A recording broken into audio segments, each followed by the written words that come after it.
Anong paborito mong salad? Ako ito. Napakadali lang gawin ang salad na to. Kailangan mo lang ng beetroot, patatas, sibuyas, mayonnaise. Yun na yun. Pagkatapos mong hugasan yung beetroot at patatas, pakukuluan mo sila. Pwede mong pagsabayin na.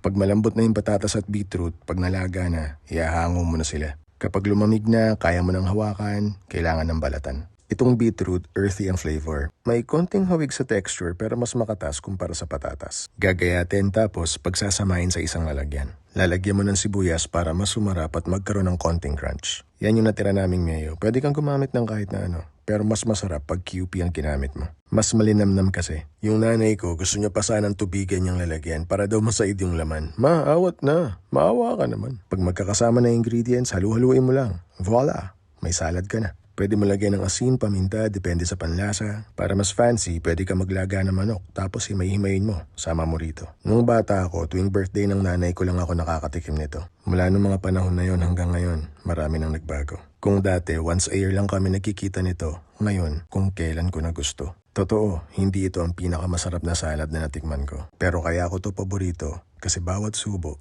pinapaalala nito na nakalayo na ako sa pinanggalingan ko. Baguhin mo pananaw mo. Let's normalize small wins. Ang panalo kahit mumunti, dapat ipinagbubunyi.